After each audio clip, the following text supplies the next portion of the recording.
di jalan Allah. Ini Masjid Enam Syuhada lagi dikunjungi sama Ketua Hilmi.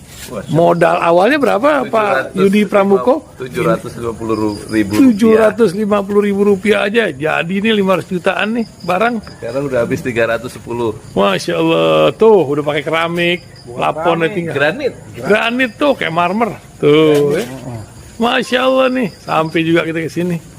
Masjid Enam Syuhada, ngapa namanya Masjid Enam Syuhada, Ya, Pak Yudi? kita mau mendokumentasikan perjuangan dakwah nama anak muda pengawal Habib Rizik Syihab itu. Masya Allah. Yang dibunuh sama orang jahat di kilometer 50. Kilometer 50 ya. Itu kan simbol memperjuangkan dakwah itu kita harus memberikan segalanya untuk Islam kan ya. Untuk Masya dakwah Islam. Allah. Dan nama anak muda itulah yang sudah memberikan segalanya untuk Islam. Masya Allah. Apa nanti nama pemuda itu ada juga di sini mungkin diterapkan? Mungkin namanya 6 syuhada. 6 syuhada Iya, itu, 6 syuhada dipasang di sini, 6 syuhada. Beb Ali, apa yang dikomentarin dari ini semua, Beb Ali? Masya Allah, luar biasa. Dari uang 700.000, kalau pengen ternyata bisa. Bisa. Allah kirim. Tuh, bisa. Ya, dengan Masya. dengan masuk satu gang kecil, tapi Bapak ini luar biasa. Kecil tuh. Oh, Masya Allah ya. Satu call aja. Masya Allah. Perjuangan Pak Yudi Pramuko, YouTuber sejagat paling tua. Tertua di semesta. Tertua di semesta. Masya Allah. Tukang donat. Tukang donat. Tukang donat dari Paru. Ini saya laporkan dari lapangan ini, langsung dari Masjid Enam Syuhada. Masya Allah. Dan ini dia. Dalam lihat ah. Tuh lihat tuh masjidnya, tuh imamnya di situ tuh. Malam-malam lagi kita. Masya Allah. Masih kurang nih. Atapnya katanya transfer aja. Assalamualaikum warahmatullahi wabarakatuh. Saya Yudi Pramuko, tukang donat dari Parung, YouTuber tertua di semesta. Alhamdulillah wassalatu wassalamu ala rasulillah. Moga-moga semua penonton pesantren Jolali di 5 benua dilindungi oleh Allah ya, di dunia dan di akhirat. Allahu waliyuna fid dunya wal akhirah. Begitu di dalam Al-Quran. Allah pelindung kita dalam kehidupan di dunia, dan Allah pelindung kita ya, dalam kehidupan akhirat ya. Dan pulang dari haji Anies Baswedan itu pasti diserang, dan tentu saja yang akan diumumkan sebagai calon wakil presiden itu adalah AHY. Kalau kita lihat tanda-tandanya dulu milad ke 40 BKMT ya, Badan Kontak Majelis Taklim di Istora Senayan itu, kita lihat Anies Baswedan didampingi oleh AHY, dan juga waktu di Pacitan dan juga waktu di beberapa momen itu selalu AHY. Dan kalau misalnya nanti yang diumumkan itu Khofifah Indar Parawansa sebagaimana dulu pernah disurvei oleh Litbang Kompas, itu tampaknya tidak ya, karena belum ada jaminan juga Khofifah itu bisa mendulang NU, suara dari kaum Nahdliyin di Jawa Timur.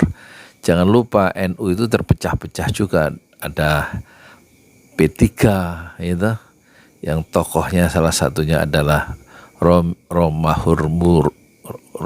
Romahur Muzi, ada lagi Muhaimin Iskandar dari PKB, itu kan juga NU, belum unsur-unsur NU di berbagai partai, di Golkar misalnya, di PDIP. Jadi tidak ada jaminan Khofifah kalau dijadikan wakil presiden itu kemudian memenangkan Anies karena suaranya begitu banyak NU di Jawa Timur. Realitas politiknya itu tidak. Waktu zaman SBY ya, itu bukan karena NU-nya mungkin ya, tapi karena sel-sel yang masih aktif dari militer itu yang dia bekerja, sehingga SBY itu melompati seluruh survei, mengejutkan sehingga memenangkan pertarungan 2 periode, mengalahkan pemain-pemain politik yang hebat dari partai-partai lama. Sebenarnya partai baru waktu itu Demokrat bisa menjadi primadona di kalangan hati masyarakat Indonesia. Tampaknya kecemasan dari angkatan bersenjata kita dulu atau sekarang disebut TNI atau TNI, tentang kedaulatan kita yang tergerus selama 10 tahun terakhir oleh invasi, ya, dalam tanda petik ya, investasi Cina yang sampai 15.000 proyek lebih Cina di Indonesia itu proyeknya, dan juga invasi dari tenaga kerja asing dari Tiongkok itu justru mencemaskan ya para prajurit-prajurit dan perwira TNI yang masih aktif maupun yang sudah purnawirawan. Dan itu tampaknya kerinduan untuk kembalinya kedaulatan negara kita itu tampak akan bisa dipuaskan atau dijawab oleh AHY, ya, ketua dari pimpinan atau ketua umum dari Partai Demokrat, jika dia menjadi wakil Presiden Anies Baswedan. Tapi duet Anies Baswedan dan AHY tentu akan mendapatkan dari serangan dari buzzer rupiah atau buzzer RP yang sudah siap menyambut kedatangan Anies Baswedan dari tanah suci Mekah. Gampang solusinya wasta'inu bis-sabri was-shalah. Mintalah pertolongan kepada Allah bis-sabri, dengan sabar dan sholat. Itulah pemimpin besar di masa depan yang selalu bergantung kepada kebesaran Allah. Wasta'inu, mintalah pertolongan kepada Allah. Wasta'inu bis-sabri, dengan sabar wassalah, dan tetap ya menjaga hubungan baik dengan ibadah yang paling utama di dalam Islam, yaitu sholat. Dan juga keluarga kita itu harus dididik, harus diingatkan untuk sholat ya.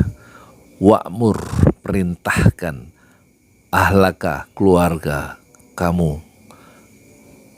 Wastabir, wa'mur ahlaka bis-shalah, perintahkan keluargamu untuk salat. Wastabir 'alaiha, dan sabarlah dalam melakukannya.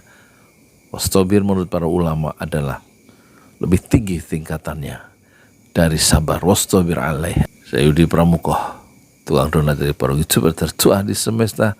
Fasbir sabran jamila, bersabarlah dengan kesabaran yang indah. Assalamualaikum warahmatullahi wabarakatuh.